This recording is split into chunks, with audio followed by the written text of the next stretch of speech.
നമ്മളിന്ന് വന്നിരിക്കുന്നത് ഒരു വാൾഡ്രോപ്പിൻ്റെ വർക്ക് ആയിട്ടാണ് കേട്ടോ. അപ്പോൾ ഈ ഒരു സിമ്പിളായിട്ട് നല്ല ഹൈറ്റിലാണ് ചെയ്തെടുത്തിട്ടുള്ളത്. അതിൽ കൂടുതൽ ഡിസൈൻ വർക്കും കാര്യങ്ങളൊന്നുമില്ല. അപ്പോൾ മാക്സിമം സൗകര്യം കിട്ടുന്ന രീതിയിലാണ് ഇതിൻ്റെ റാക്കും കാര്യങ്ങളൊക്കെ നമ്മൾ അടിച്ചിട്ടുള്ളത് കേട്ടോ. പിന്നെ ഇതൊരു ലോക്കറാണ്. ഇതിൽ ഉപയോഗിച്ചിരിക്കുന്ന ഹിഞ്ചസ് സോഫ്റ്റ് ക്ലോസർ SS-ൻ്റെ ഹിഞ്ചസ് തന്നെയാണ് ഉപയോഗിച്ചിരിക്കുന്നത്. എന്തായാലും നമ്മൾ ഈ വർക്കിനെ കുറിച്ചിട്ടുള്ള ഫുൾ ഡീറ്റെയിൽ ആയിട്ടുള്ള കാര്യങ്ങളൊക്കെ പറയുന്നുണ്ട് കേട്ടോ. ഇതിൻ്റെ വിലയും കാര്യങ്ങളും എന്തൊക്കെ മെറ്റീരിയലാണെന്നും ഇത് ചെയ്തെടുക്കുന്ന ഓരോ രീതി ഞാൻ ഇതിൽ കാണിക്കുന്നുണ്ട്. നമ്മളെന്തായാലും നമ്മുടെ ഈ സൈറ്റിലത്തെ ക്ലയൻറ്റ് നമ്മളോട് പറഞ്ഞിരിക്കുന്നത് മാക്സിമം 4 ഡോറിൽ മാക്സിമം ഹൈറ്റ് കിട്ടുന്ന രീതിയിൽ ചെയ്യാനാണ് കേട്ടോ. നമ്മൾ വാർപ്പിൻ്റെ സ്ലാബിനെ മുട്ടിച്ചിട്ടല്ല ചെയ്യുന്നത്, അതൊന്ന് ഏകദേശം ഒരു 10 ഇഞ്ചോളം താഴ്ത്തിയിട്ടാണ് കേട്ടോ. കാരണം എന്താ വെച്ച് കഴിഞ്ഞാൽ അതിൻ്റെ മേലെ കൂടെ ഒരു ഓപ്പൺ വയറിങ്ങും കാര്യങ്ങളൊക്കെ പോകുന്നുണ്ട്. അപ്പോൾ അവിടെ ഒരു 1.5 അടി 2 അടി വിട്ടിട്ട് ഒരു സീലിംഗ് വരുന്നുണ്ട്, ജിപ്സം സീലിംഗ് ചെയ്യുന്നുണ്ട്. അത് നമ്മളല്ല. അപ്പോൾ അതിന് വേണ്ടിയിട്ട് നമ്മൾ ആ ഒരു ഗ്യാപ്പ് വിട്ടതിന് ശേഷമാണ് കേട്ടോ ചെയ്യുന്നത്. നമ്മൾ ഈ വർക്ക് ചെയ്യുന്ന ഈ സൈറ്റിൽ മൊത്തം 3 വാൾഡ്രോപ്പാണ് കേട്ടോ ചെയ്തെടുക്കാൻ പോകുന്നത്. 3ഉം സെയിം ഡിസൈനാണ്, സെയിം ഹൈറ്റാണ്, സെയിം വീതിയാണ്. അപ്പോൾ ഫ്രണ്ട്സ്, നമ്മൾ വർക്ക് സ്റ്റാർട്ട് ചെയ്യുന്നത് എങ്ങനെയാണ്, അതായത് ചുമരൊക്കെ വാൾ പാനൽ ചെയ്തിട്ടാണ് കേട്ടോ നമ്മൾ റാക്കൊക്കെ അടിച്ചത് ചെയ്യുന്നത്. അപ്പോൾ നമ്മളിപ്പോൾ ചുമര് പാനൽ ചെയ്യാണ്. അത് പാനൽ ചെയ്യാൻ വേണ്ടി ഉപയോഗിക്കുന്ന ഷീറ്റും PVC ലാമിനേറ്റഡ് ഷീറ്റാണ് കേട്ടോ. അതായത് നമ്മൾ ഈ വാൾഡ്രോപ്പിന് എങ്ങനെയാണോ തട്ടടിക്കാൻ വേണ്ടി ഉപയോഗിക്കുന്ന ഷീറ്റ്, അതേ ഷീറ്റ് വെച്ചിട്ടാണ് പാനൽ ചെയ്യണത് കേട്ടോ. അപ്പോൾ ഈ ഷീറ്റ് ഏകദേശം നമുക്ക് റേറ്റ് വരുന്നത്, ഇത് സർവേഷൻ്റെ ഷീറ്റാണ് വരുന്നത്, 1350 രൂപ ഷീറ്റിന് മാത്രം റേറ്റ് വരുന്നുണ്ട്. അപ്പോൾ നമ്മൾ റാക്ക് അടിക്കുന്ന സമയത്ത് നമുക്ക് ഷീറ്റ് മാത്രം പോരാ, അലൂമിനിയം ഫ്രെയിമും വേണം. അപ്പോൾ അലൂമിനിയം ഫ്രെയിമും ഷീറ്റും പാടെ ഇതിൽ ഉപയോഗിക്കുന്നുണ്ട് കേട്ടോ. അപ്പോൾ ഈ ഷീറ്റ് അത്യാവശ്യം നല്ല ക്വാളിറ്റിയുള്ള ഷീറ്റ് കേട്ടോ. ഈ സാധനം നമ്മൾ ചുമരിലാണ് കയറി കിട്ടിക്കഴിഞ്ഞാൽ പിന്നെ ഒന്നാവില്ല. കാരണം നമ്മൾ ഈ എന്താ പറയുക, മൾട്ടിവുഡിൻ്റെയൊക്കെ തിക്നെസ് കുറഞ്ഞ ഷീറ്റ് വരുന്നുണ്ടല്ലോ, അതൊക്കെ എന്ന് പറഞ്ഞു കഴിഞ്ഞാൽ വെറുതെ പിച്ചി അങ്ങനെ പൊട്ടി പോരും. ഇതങ്ങനെയല്ല, നല്ല സ്ട്രോങ് ആയിട്ടുള്ള ഷീറ്റാണ് വരുന്നത്. അപ്പോൾ ഇതൊരു ഗ്ലോസി ലാമിനേറ്റഡ് ടൈപ്പ് തന്നെയാണ് വരുന്നത്. അപ്പോൾ ഇത് ഒരു വൈറ്റ് അല്ല, ഒരു ഓഫ് വൈറ്റ് എന്ന് പറയും. അപ്പോൾ അങ്ങനെ കേട്ടോ. അപ്പോൾ ഇത് സിലിക്കോൺ വെച്ചിട്ട് നമ്മൾ അതിൽ ഒരു 2-3 സ്ക്രൂ ഒക്കെ അവിടെ ഇവിടെയും കൊടുത്ത് നിർത്തുക കേട്ടോ. ഇനി എന്താ വെച്ച് കഴിഞ്ഞാൽ നമ്മളിപ്പോൾ ഫ്രണ്ടിൽ ചാനൽ അടിച്ചിരിക്കണുണ്ടോ, അതേപോലെ നമ്മൾ ബാക്കിലും ചാനലടിക്കും. അപ്പോൾ ഷീറ്റിനൊന്നാണ്ട് സപ്പോർട്ടാവുകയും ചെയ്യും. ഇനി മേൽവശം കുറച്ച് നമുക്ക് ഷീറ്റ് ഒട്ടിക്കാനും കൂടിയുണ്ട്. നമ്മൾ പല വർക്ക് സൈറ്റിലും പോയിട്ട് മെഷർമെൻ്റ് എടുത്ത് കൊട്ടേഷൻ കൊടുക്കുന്ന സമയത്ത് സാധാരണ രീതിയിൽ വാൾ പാനലിങ്ങിൻ്റെ നമ്മൾ പറയാറില്ല. കാരണം എന്താ വെച്ച് കഴിഞ്ഞാൽ നമ്മൾ ഈർപ്പുണ്ടെങ്കിൽ, അതായത് ഈർപ്പം വരുന്ന ഭാഗങ്ങൾ, അതായത് ബാത്റൂം ഇതിൻ്റെ ബാക്കിലുണ്ടെങ്കിൽ, അങ്ങനെയൊക്കെ ആണെങ്കിലാണ് ഈ വാൾ പാനലിങ്ങിൻ്റെ ആവശ്യം വരാറുള്ളൂ. അപ്പോൾ സാധാരണ രീതിയിൽ നമ്മൾ ചോദിക്കും ക്ലയൻറ്റിൻ്റെ അടുത്ത്, ഇത് വേണോ, അങ്ങനെ ഉണ്ടെങ്കിൽ ഇന്ന പോലെ റേറ്റും കാര്യങ്ങളൊക്കെ വരുന്നത്. അതായത് നോർമലി ഒരു വാൾഡ്രോപ്പ് ആണെങ്കിൽ പോലും ഒരു 2 ഷീറ്റ് അതിന് വേണ്ടി വരും. പിന്നെ അതിൻ്റേതായ സിലിക്കോണ്, നമ്മുടെ ലേബർ ചാർജും ഒക്കെ പാടെ വരുന്ന സമയത്ത് അതൊരു എമൗണ്ടായിട്ട് മാറും. പല ആളുകളുടെ സംശയമാണ്, നമ്മൾ ഫാബ്രിക്കേഷൻ കൊട്ടേഷൻ കൊടുക്കുന്ന സമയത്ത് ഇതൊക്കെ ഇതിൽ പെട്ടിട്ടല്ലേ ഇവർ റേറ്റ് പറഞ്ഞിട്ടുണ്ടാവുകയെന്ന്. അപ്പോൾ നമ്മൾ പലയിടത്തും അങ്ങനെ പ്രശ്നം പറ്റിയിട്ടുണ്ട്. അപ്പോൾ പിന്നീട് ഞാനത് ഓരോന്നും കറക്റ്റ് ചെയ്ത് പറയും. അതിൽ ഉപയോഗിക്കുന്ന മെറ്റീരിയലാണെങ്കിലും അതിൽ ചുമര് പാനൽ ചെയ്യണോ വേണ്ടയോ എന്നൊക്കെ ചോദിക്കും. അപ്പോൾ പലർക്കും ഒരു ഡൗട്ടാണ്, ഇതിപ്പോൾ നിർബന്ധമായിട്ട് ഇത് പാനൽ ചെയ്യേണ്ട ആവശ്യമുണ്ടോ എന്നുള്ളത്. കാരണം എന്താ വെച്ച് കഴിഞ്ഞാൽ ഈർപ്പം തട്ടുന്ന ഏരിയയിലാണെങ്കിൽ മാത്രം പാനൽ ചെയ്താൽ മതി. അതായത് ഇതിൻ്റെ ബാക്കിൽ ബാത്റൂം ആവുക, അല്ലെങ്കിൽ ചില ഭാഗത്ത് മഴവെള്ളം നന്നായിട്ട് തട്ടിയിട്ട് അവിടെ നിന്ന് ഈർപ്പം നമ്മളെ ഇതിൻ്റെ ഉള്ളിലോട്ട് വരികയൊക്കെ ആണെങ്കിൽ മാത്രം ഇത് ചെയ്യേണ്ട ആവശ്യമുള്ളൂ. അല്ലെങ്കിൽ ഇതിൻ്റേതായ ചിലവും കാര്യങ്ങളും അഡീഷണൽ വരും. ശരിക്കും പറഞ്ഞു കഴിഞ്ഞാൽ നല്ല വാട്ടർ പ്രൂഫിൻ്റെ 2 കോട്ട് പെയിൻ്റ് അതിൻ്റെ ഉള്ളിൽ അടിക്കുകയാണെന്നുണ്ടെങ്കിൽ പിന്നീട് ഈർപ്പം വരില്ല എന്ന് ഉറപ്പുണ്ടെങ്കിൽ മാത്രം എന്താ പറയുക, ഇത് ചെയ്യണോ വേണ്ടതെന്ന് ആലോചിച്ചാൽ മതി. അപ്പോൾ എന്തായാലും നമുക്ക് ഈ ബെഡ്റൂം കബോർഡിൻ്റെ കാര്യത്തിലോട്ട് കിടക്കാം. കണ്ടോ, നല്ല ഹൈറ്റിലാണ് നമ്മളിപ്പോൾ തട്ടടിച്ചുകൊണ്ടിരിക്കുന്നത്. അപ്പോൾ എന്തായാലും ഇപ്പോൾ ഇതിൻ്റെ മേൽവശത്തേക്ക് തട്ടിൽ വെക്കണമെങ്കിൽ എന്തായാലും ഒരു ലാഡർ വേണ്ടി വരും. അപ്പോൾ അത് ഒരു റാക്കായിട്ട് ഉപയോഗിക്കുന്ന പോലെ ഉപയോഗിക്കാൻ പറ്റുമെന്ന് മാത്രം. വലിയ ബ്ലാങ്കറ്റ് കാര്യങ്ങളൊക്കെ അതിൻ്റെ മേലോട്ട് കയറ്റിയിടാം. ഇത് 2ാമത്തെ റൂമാണ് കേട്ടോ. അപ്പോൾ ഇതിൻ്റെ മേലെ സീലിംഗൊക്കെ അടിച്ചിട്ടുണ്ട്. അപ്പോൾ അതിൻ്റെ മേലെ നമ്മളൊരു ചെറിയ ഗ്യാപ്പ് കൊടുത്ത് എന്താ വെച്ച് കഴിഞ്ഞാൽ അത് മേലെ വരെ മുട്ടിച്ച് കഴിഞ്ഞാൽ അവിടെ ലൈറ്റും കാര്യങ്ങളൊന്നും പിന്നെ കാണില്ല. പിന്നെ ഒരു ചെറിയ ഹൈറ്റ് വ്യത്യാസമുള്ളത്. ഇത് 2ാമത്തെ കബോർഡാണ് കേട്ടോ. ഈ ഭാഗത്ത് കാണുന്നത് ഇതും അത്യാവശ്യം ഹൈറ്റ് വരുന്നുണ്ട്. അപ്പോൾ മേലെ ഇപ്പോൾ ആ വയറും കാര്യങ്ങളൊക്കെ മേലെ കൂടെ പോയത് കണ്ടോ. അപ്പോൾ അവിടെയൊക്കെ ചെറിയ ജിപ്സം സീലിംഗ് വരുന്നുണ്ട്. അപ്പോൾ ഫ്രണ്ട്സ്, ഇതേപോലുള്ള 3 കബോർഡാണ് നമ്മൾ ഈ വീട്ടിൽ ചെയ്തുകൊണ്ടിരിക്കുന്നത്. അപ്പോൾ ഹൈറ്റിൽ എന്ന് പറഞ്ഞു കഴിഞ്ഞാൽ ചെറിയ വേരിയേഷൻസ് ആയിട്ട് വരുന്നുള്ളൂ, ചെറിയ ഇഞ്ചിൻ്റെ അങ്ങോട്ടും ഇങ്ങോട്ടൊക്കെ മാറ്റങ്ങളെ വരുന്നുള്ളൂ. അപ്പോൾ നമ്മളെ വർക്കാണിപ്പോൾ എന്താ പറയുക, ഇന്ത്യയിൽ വർക്കിൽ ഫസ്റ്റ് നമ്മളായിട്ട് സ്റ്റാർട്ട് ചെയ്തിട്ടുള്ളത്. ഇനിയിപ്പോൾ വയറിങ്ങിൻ്റെ പരിപാടികളുണ്ട്, അതേപോലെ പെയിൻറ്റിങ് സ്റ്റാർട്ട് ചെയ്തിട്ടില്ല. അപ്പോൾ ഓൾറെഡി ഇവർ ഒരു കോട്ടടിച്ച് പോയിട്ടുണ്ട് തോന്നുന്നുണ്ട്, പെയിൻറ്റിങ് കാര്യങ്ങളൊക്കെ. അപ്പോൾ കുറേ ഓപ്പൺ വയറിങ് ആയതുകൊണ്ട് ഇവർക്ക് അടിപൊളിയായിട്ട് ഇനി പുട്ടിയൊക്കെ ഇട്ട് ചെയ്യേണ്ടി വരും. അപ്പോൾ നമ്മളിപ്പോൾ കിച്ചൻ്റെ ഒക്കെ വർക്ക് സ്റ്റാർട്ട് ചെയ്തിട്ടുണ്ട്. അപ്പോൾ ഇതിൻ്റെയൊക്കെ ഒരു ഡീറ്റെയിൽ ആയിട്ടുള്ള വീഡിയോ ചെയ്യാം കേട്ടോ. അതൊക്കെ ഓപ്പൺ കിച്ചൺ നമുക്ക് തന്നാണ്. മൊത്തം സെറ്റിങ് കഴിഞ്ഞ് വരുമ്പോഴുള്ളൂ അതിൻ്റെ ഒരു ഭംഗി വരിക കേട്ടോ. അപ്പോൾ ഇതിൻ്റെയൊക്കെ ഒരു ഡീറ്റെയിൽ ആയിട്ട് ഞാൻ ചെയ്യുന്ന രീതിയൊക്കെ പറഞ്ഞു തരുന്നുണ്ട്. എന്തൊക്കെ മെറ്റീരിയൽ ഉപയോഗിച്ചു, എത്ര രൂപ ആയി എന്നുള്ളതൊക്കെ പറയുന്നുണ്ട്. അപ്പോൾ അടുത്ത വീഡിയോ ഇതിൻ്റെ ആയിരിക്കും. അപ്പോൾ അതിൻ്റെ നമ്മൾ ഫ്രെയിമൊക്കെ ഇട്ട് ഗ്രാനൈറ്റൊക്കെ അടിച്ച് കഴിഞ്ഞിട്ടുണ്ട്. അപ്പോൾ നമ്മൾ അതിൻ്റെയൊക്കെ ഘട്ടം ഘട്ടമായിട്ടുള്ള വീഡിയോസൊക്കെ നമ്മൾ എടുത്ത് വെച്ചിട്ടുണ്ട്. അപ്പോൾ അതിൻ്റെ മുഴുവനായി കഴിഞ്ഞാൽ എന്തായാലും നമ്മൾ അപ്ലോഡ് ചെയ്യുന്നതായിരിക്കും. ഇനി നമുക്ക് എന്തൊക്കെ മെറ്റീരിയലാണ് ഇതിനു വേണ്ടി ഉപയോഗിച്ചിരിക്കുന്നത് നോക്കാം.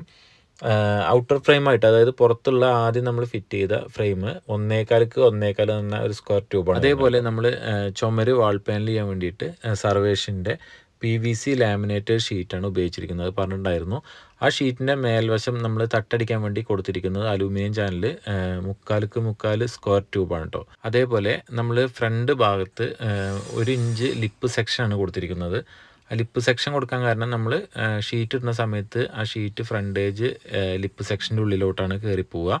ഇനി നമ്മൾ ഈ തട്ടടിക്കാൻ പോകുന്ന ഷീറ്റ് എന്ന് പറഞ്ഞു കഴിഞ്ഞാൽ ഈ ചുമര് വാൾ പാനൽ ചെയ്ത സെയിം ഷീറ്റ് വെച്ചിട്ട് തന്നെയാണ് തട്ടടിക്കുന്നത്. അത് നമ്മൾ പറഞ്ഞല്ലോ 3/4 ഇഞ്ച് സ്ക്വയറും 1 ഇഞ്ച് ലിപ്പ് സ്ക്വയറിൻ്റെയും മേൽവശത്ത് നമ്മൾ കറക്റ്റ് അളവിൽ കട്ട് ചെയ്ത് ഇടുകയാണ് ചെയ്യുക. അപ്പോൾ നമ്മുടെ വാൾഡ്രോബിൻ്റെ ഫ്രെയിമൊക്കെ അടിച്ച് റാക്കൊക്കെ സെറ്റ് ചെയ്ത് നമ്മൾ ഷോപ്പിലെത്തിയിട്ടുണ്ട്. ഇനി റാക്കിക്കുള്ള ഷീറ്റൊക്കെ നമ്മൾ ഇവിടുന്ന് കട്ട് ചെയ്ത് കൊണ്ടുപോകണം. അപ്പോൾ നമ്മൾ ആ ഡോറുകൾ ഇപ്പോൾ സെറ്റ് ചെയ്തുകൊണ്ടിരിക്കുന്ന കേട്ടോ ഇപ്പോൾ കണ്ടുകൊണ്ടിരിക്കുന്നത്. അപ്പോൾ നമ്മളെ ഡോർ ചട്ടത്തിൻ്റെ ഉൾവശത്ത് നമ്മൾ സിലിക്കോൺ അടിക്കുന്നുണ്ട്. അപ്പോൾ സിലിക്കോൺ അടിക്കുന്നതിൻ്റെ ഉദ്ദേശം എന്താ വെച്ച് കഴിഞ്ഞാൽ പിന്നീട് ഇളക്കവും കാര്യങ്ങളൊന്നും വരാതിരിക്കാൻ വേണ്ടിയിട്ടാണ്. ഇത് ഇട്ടാൽ തന്നെ ഇളക്കവും കാര്യങ്ങളൊന്നും ഉണ്ടാവില്ല. സിലിക്കോണും കൂടി അടിച്ചു കഴിഞ്ഞാൽ ഡബിൾ സ്ട്രോങ് ആണ് കേട്ടോ.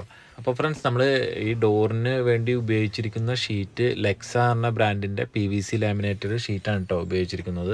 പലരും കമൻ്റായിട്ട് ചോദിക്കുന്ന ചോദ്യമാണ്, ഏത് കമ്പനിയുടെ ഷീറ്റാണ് നല്ലത്, ഒന്ന് പറഞ്ഞു തരാമോ, അതിൻ്റെ കളറും കാര്യങ്ങളൊക്കെ ഏതാണ് ബെസ്റ്റ് എന്നൊക്കെ ചോദിച്ചിട്ട് പലരും കമൻ്റായിട്ട് ചോദിക്കാറുണ്ട്. അപ്പോൾ ഞങ്ങൾ കൂടുതലായിട്ട് ഉപയോഗിക്കുന്നത് ലെക്സ നന്നായിട്ട് ഉപയോഗിക്കുന്ന ഷീറ്റാണ്. അതേപോലെ സർവേഷ് അടിപൊളി ഷീറ്റാണ്, മിറാക്കി നല്ലതാണ്.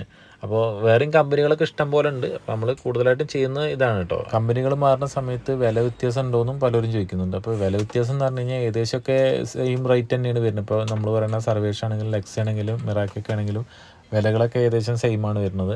പിന്നെ നമുക്ക് വേറെ കമ്പനികളൊക്കെ വരുന്ന സമയത്ത് കുറച്ച് റേറ്റ് കുറഞ്ഞിട്ടൊക്കെ സാധനങ്ങൾ കിട്ടുന്നുണ്ട്. അപ്പോൾ അതൊക്കെ ഒരു 10-300 രൂപയൊക്കെ മാറ്റത്തിലൊക്കെ സാധനം വരുന്നുണ്ട്. അപ്പോൾ ചെയ്യുമ്പോൾ കുറച്ച് നല്ല കമ്പനി സാധനം എടുത്ത് ചെയ്യുന്നതായിരിക്കും നല്ലത്. പിന്നെ ഈ ഇപ്പോൾ മെറാക്കിയുടെ ആണെങ്കിലും സർവേഷിൻ്റെ ആണെങ്കിലും പിന്നെ എന്താ പറയുക ലെക്സറൊക്കെ ആണെങ്കിലും എല്ലാ കളറുകളും അവരുടെ അടുത്ത് ഉണ്ടാവില്ല. അതായത് കളറുകളൊക്കെ എല്ലാം ഉണ്ടാവും. അതിൽ തന്നെ കുറേ വേരിയേഷൻസ് വരുമല്ലോ, ലൈറ്റും ഡാർക്കും ഒക്കെ ആയിട്ട്. അപ്പോൾ ചിലത് അങ്ങോട്ടും ഇങ്ങോട്ടൊക്കെ മാറ്റി മറിച്ച് നമ്മൾ ചെയ്യുന്നുണ്ട്. അപ്പോൾ നിങ്ങളെ വീട്ടിൽ ഇതേപോലുള്ള വർക്കുകൾ ചെയ്യാൻ ആഗ്രഹിക്കുന്നുണ്ട് എന്നുണ്ടെങ്കിൽ കളറിലുള്ള കൺഫ്യൂഷൻ വരാതിരിക്കാൻ വേണ്ടിയിട്ട് അടുത്തുള്ള നിങ്ങൾ ആരാണോ ചെയ്യിക്കാൻ ഉദ്ദേശിക്കുന്നത് അവരെ ഇതിൻ്റെയൊക്കെ കാറ്റലോഗ് ചോദിക്കുക. അപ്പോൾ അതിൽ ഓരോ കോഡ് നമ്പർ ഉണ്ടാവും. നിങ്ങൾക്ക് ഇഷ്ടപ്പെട്ട കളർ അതിൽ കാണും. അതിൻ്റെ കോഡ് നമ്പർ കറക്റ്റ് പറഞ്ഞു കൊടുക്കുകയാണെന്നുണ്ടെങ്കിൽ അവർ ഓർഡർ ചെയ്ത് വരുത്തും. അപ്പോൾ സെയിം കളർ തന്നെ നമുക്ക് കിട്ടുന്നതായിരിക്കും. അപ്പോൾ ഫ്രണ്ട്സ്, നിങ്ങളുടെ വീട്ടിൽ നിങ്ങൾക്ക് വാൾഡ്രോപ്പ് ചെയ്യുമ്പോൾ ശ്രദ്ധിക്കേണ്ട മെയിനായിട്ടുള്ള കാര്യങ്ങളാണ്. ഒന്ന്, കേജുള്ള സെക്ഷൻ തന്നെ ഉപയോഗിക്കുക. രണ്ടാമത്, ഞാൻ പറഞ്ഞ കമ്പനി അല്ലാതെ തന്നെ ഇഷ്ടംപോലെ കമ്പനികളുണ്ട്. അപ്പോൾ നമ്മൾ പറഞ്ഞ വിലയിലുള്ള ഏത് ബ്രാൻഡാണെങ്കിലും കുഴപ്പമില്ല, എടുത്ത് ചെയ്യുക. അതേപോലെ മെയിനായിട്ട് ശ്രദ്ധിക്കേണ്ട ഒന്നാണ് ഇതിൻ്റെ ഹിഞ്ചസ് വരുന്നത് കേട്ടോ. അത് SSN ഇടാൻ ശ്രമിക്കുക. നമ്മളിപ്പോൾ സെറ്റ് ചെയ്തുകൊണ്ടിരിക്കുന്നത് സോഫ്റ്റ് ക്ലോസർ ഹിഞ്ചസാണ് വരുന്നത്. സോഫ്റ്റായിട്ട് പോയിട്ട് അടയുന്ന ടൈപ്പാണ് വരുന്നത്. അതിൽ സോഫ്റ്റ് ആവണമെന്നൊന്നുമില്ല, നോർമൽ ടൈപ്പ് ആണെങ്കിലും SSN ഉപയോഗിക്കാൻ ശ്രമിച്ചാൽ മതി കേട്ടോ. അതേപോലെ നമ്മൾ ഇപ്പോൾ തുടക്കത്തിൽ നമ്മൾ അതിൻ്റെ ഫ്രെയിം ഫിറ്റ് ചെയ്ത് കാണിച്ചിട്ടുണ്ടായിരുന്നു. അത് മൊത്തം ഫ്രെയിം ഫിറ്റ് ചെയ്തിരിക്കുന്നത് 1.25x1.25 പറഞ്ഞ ഫ്രെയിമാണ് ഫിറ്റ് ചെയ്തിരിക്കുന്നത്. അപ്പോൾ നമ്മൾ അതിൻ്റെ ഉൾവശത്ത് കൂടെയൊക്കെ ഹിഞ്ചസ് വരുന്ന ഭാഗത്ത് കൂടെയൊക്കെ 1.25x1.25 റീപ്പർ നമ്മൾ കയറ്റി വിട്ടിട്ടുണ്ട്. അത് കയറ്റുന്നത് നമ്മൾ പല വീഡിയോയിലും കാണിച്ചിട്ടുണ്ട്. അതുകൊണ്ടാണ് ഞാൻ ഇപ്പോൾ ഇതിൽ കാണിക്കാത്തത് കേട്ടോ. അപ്പോൾ അത് മെയിനായിട്ട് കയറ്റുന്നത് എന്തിനാണെന്ന് വെച്ച് കഴിഞ്ഞാൽ ഈ ഡോറുകളൊന്നും ഭാവിയിൽ ഇളക്കങ്ങൾ സംഭവിക്കാതിരിക്കാൻ വേണ്ടിയിട്ടാണ് അത് കയറ്റുന്നത് കേട്ടോ. അപ്പോൾ നമ്മൾ ഈ PVC ലാമിനേറ്റഡ് ഷീറ്റ് പറഞ്ഞു കഴിഞ്ഞാൽ 8x4 സൈസ് വരിക. ഇതിൽ ACP വരുന്നുണ്ട്, പിന്നെ അയലാം ഷീറ്റ് വരുന്നുണ്ട്. അപ്പോൾ കൂടുതലായിട്ട് മൂവിങ് PVC ലാമിനേറ്റഡ് ഷീറ്റാണ്. നമ്മളിപ്പോൾ 2 കളറിലാണ് ഇപ്പോൾ ഈ വാൾഡ്രോപ്പ് ചെയ്യുന്നത്. മേലെ ഒരു കളറും അടിവശത്ത് ഒരു 6 അടി ഹൈറ്റിൽ ഒരു വൈറ്റ് കളർ കേട്ടോ. അപ്പോൾ ഈ കളർ എന്ന് പറഞ്ഞു കഴിഞ്ഞാൽ ഒരു ലൈറ്റ് ബ്ലൂ ആയിട്ടാണ് വരുന്നത്. അതായത് ലെക്സയുടെ 1035 എന്നാണ് ഇതിൻ്റെ കോഡ് നമ്പർ വരുന്നത്. ഈ കളറിന് പറയുന്ന കോഡ് നമ്പർ കേട്ടോ. ലെക്സയുടെ 1035 കേട്ടോ. പിന്നെ ഇത് പ്യുവർ വൈറ്റാണ് വരുന്നത്. എന്തായാലും നമുക്ക് ഇതൊക്കെ ഒന്ന് സെറ്റ് ചെയ്തെടുത്ത് ബാക്കി നമുക്ക് സൈറ്റിൽ പോയിട്ട് കാണാം. അങ്ങനെ നമ്മൾ സൈറ്റിലെത്തിയിട്ടുണ്ട് കേട്ടോ. അപ്പോൾ മെഷർമെൻറ്റൊക്കെ നോക്കി നമ്മൾ തട്ട് ഷീറ്റൊക്കെ കട്ട് ചെയ്ത് വെച്ചാണ് ഈ കാണുന്നത്. അപ്പോൾ നമ്മളെന്തായാലും തട്ടടി സ്റ്റാർട്ട് ചെയ്തിട്ടുണ്ട്. ഇനി നമുക്ക് മെയിനായിട്ട് ഈ ചാനലിൻ്റെ ഉൾവശത്തോട്ട് PVC ലാമിനേറ്റ് ഷീറ്റ് ഇങ്ങനെ ലോക്ക് ചെയ്ത് വരുന്ന പരിപാടിയാണ്. അപ്പോൾ എന്താ വെച്ച് കഴിഞ്ഞാൽ നമ്മൾ ഫ്രണ്ട് കാണുന്നത് 1 ഇഞ്ച് ലിപ്പ് സെക്ഷനാണ്. അപ്പോൾ അതിൻ്റെ ഉൾവശത്തോട്ട് നമ്മൾ ഈ ഷീറ്റ് ഇടുന്ന സമയത്ത് നല്ല പെർഫെക്ഷൻ കൊടുക്കാൻ അവിടെ നിന്നോളൂ കേട്ടോ. അപ്പോൾ എങ്ങനെയാണ് ഇതിൻ്റെ ഒരു സിസ്റ്റം വരുന്നത്. പിന്നെ ബാക്ക് വശത്ത് നമ്മളെന്ത് ചെയ്യും, റിബിറ്റ് അടിക്കുകയാണ് ചെയ്യുക. അത് റിബിറ്റ് അടിക്കണേക്കാളും മുന്നേ ഷീറ്റ് വിരിക്കണ സമയത്ത് നമ്മൾ സിലിക്കോണൊക്കെ അടിച്ചിട്ടാണ് നമ്മളിങ്ങനെ ലോക്ക് ചെയ്ത് വരിക. അപ്പോൾ വർക്ക് കഴിയുന്ന സമയത്ത് ഏകദേശം ഒരു ഫൈനൽ ലുക്ക് ഇങ്ങനെ ആയിട്ട് വരിക. അപ്പോൾ നമ്മളിത് തട്ടും വൈറ്റാണ്, ബാക്കും വൈറ്റാണ്, സെക്ഷനും വൈറ്റാണ്, എല്ലാം വൈറ്റാണ് കൊടുത്തിരിക്കുന്നത്. അത് തട്ട് പക്ക വൈറ്റ് അല്ല, ഒരു ഓഫ് വൈറ്റാണ് കേട്ടോ വരുന്നത്. പല ആളുകളും നമ്മുടെ അടുത്ത് ചോദിക്കുന്ന ഒരു ചോദ്യമാണ്, നമുക്ക് ഈ ഫാബ്രിക്കേഷനിൽ വാൾഡ്രോപ്പിൻ്റെ ഉള്ളിൽ തട്ടടിക്കുന്നതാണോ ലാഭം അതോ ഫെറോ സിമെൻറ്റ് കൊണ്ട് ചെയ്യുന്നതാണോ ലാഭം എന്ന് പറഞ്ഞിട്ട് പലരും ചോദിക്കുന്നൊരു ചോദ്യം കേട്ടോ. അപ്പോൾ എനിക്കതിൽ പറയാനുള്ളത് ലാഭം വരിക ഫെറോ സിമെൻറ്റിൽ ചെയ്യുന്നതായിരിക്കും. കാരണം എന്താ വെച്ച് കഴിഞ്ഞാൽ നമുക്ക് ഫെറോ സിമെൻറ്റിൻ്റെ റാക്ക് അടിക്കുന്നതിൻ്റെ ഇരട്ടി ചിലവ് വരും ഫാബ്രിക്കേഷനിൽ ചെയ്തു വരുമ്പോൾ. കാരണം എന്താ വെച്ച് കഴിഞ്ഞാൽ നമുക്ക് മെയിനായിട്ട് അലൂമിനിയം ചാനൽ വേണം. ബാക്കിലും ഫ്രണ്ടിലും അലൂമിനിയം ചാനൽ അടിച്ച് അതിൻ്റെ ഉൾവശത്തോട്ട് നമ്മൾ PVC ലാമിനേറ്റ് ഷീറ്റ് ഇട്ട് വരുമ്പോഴേക്ക് നമുക്ക് അത്യാവശ്യം എക്സ്പെൻസ് വരും. പ്ലസ് നമുക്ക് പണിക്കൂലിയും കൂടി വരുന്ന സമയത്ത് തട്ടിന് അത്യാവശ്യം റേറ്റ് നമുക്ക് വരുന്നുണ്ട് കേട്ടോ. അതേപോലെ നമ്മൾ വീഡിയോ തുടങ്ങുന്ന സമയത്ത് ഞാൻ പറഞ്ഞിട്ടുണ്ടായിരുന്നു ഇത് ചെയ്തെടുക്കാൻ എത്ര രൂപയാവും എന്നുള്ളത് ഞാൻ പറഞ്ഞുതരാമെന്നുള്ളത്. അപ്പോൾ നമ്മൾ ഇപ്പോൾ ഒരു വാൾഡ്രോപ്പിൻ്റെ റേറ്റ് എത്രയാവുമെന്ന് ഞാൻ പറഞ്ഞുതരാം. അപ്പോൾ ഈ കാണുന്ന ഈ വാൾഡ്രോപ്പിന് നമുക്ക് വന്ന ചിലവ് എന്ന് പറഞ്ഞു കഴിഞ്ഞാൽ നമ്മൾ പണിക്കൂലി അടക്കാൻ പറയുന്നത് കേട്ടോ.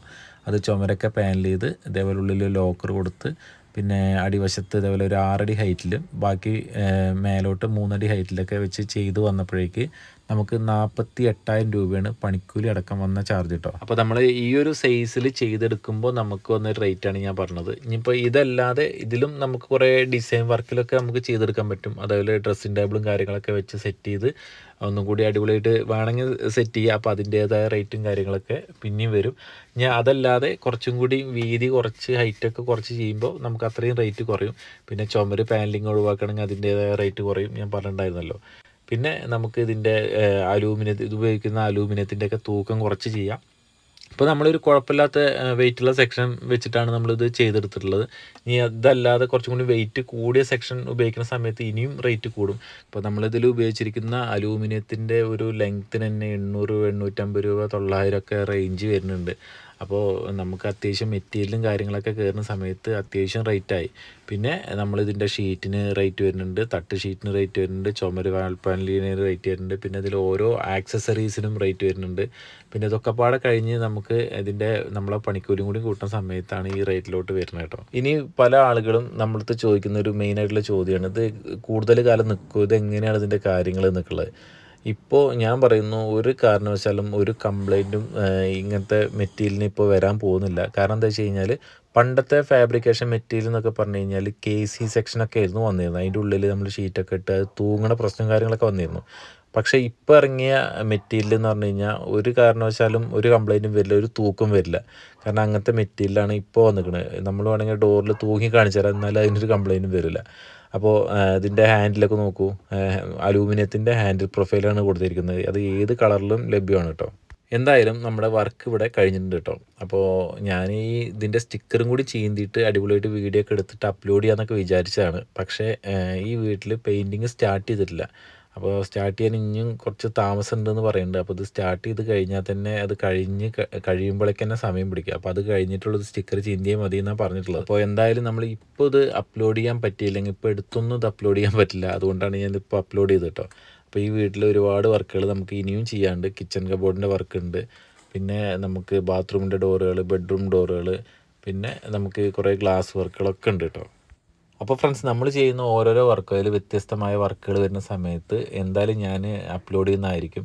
അപ്പോൾ നിങ്ങൾ മെയിനായിട്ട് ചെയ്യേണ്ടത് എന്താ വെച്ച് കഴിഞ്ഞാൽ നമ്മളെ ചാനലൊക്കെ ഒന്ന് സപ്പോർട്ട് ചെയ്യുക കേട്ടോ. നിങ്ങളെ സപ്പോർട്ട് ഉണ്ടെങ്കിലുള്ളൂ നമുക്ക് വീണ്ടും വീഡിയോസൊക്കെ ചെയ്യാൻ ഒരു ഇൻട്രസ്റ്റ് ഉണ്ടാവുക. അപ്പോൾ എന്തായാലും നിങ്ങൾ നമ്മളെ വീഡിയോസ് ഇഷ്ടപ്പെടുന്നുണ്ടെന്നുണ്ടെങ്കിൽ നമുക്കൊരു ലൈക്ക് തരിക കേട്ടോ. അതേപോലെ ഒരു കമൻറ്റ് തരിക, അതൊക്കെ നമുക്ക് വളരെ സന്തോഷമാണ്. അപ്പോൾ എന്തായാലും കിടിലം വീഡിയോസായിട്ട് ഇനിയും ഞാൻ വരുന്നതായിരിക്കും. അപ്പോൾ എന്തായാലും നമുക്ക് മറ്റൊരു വീഡിയോ ആയിട്ട് കാണാം. Thank you for watching.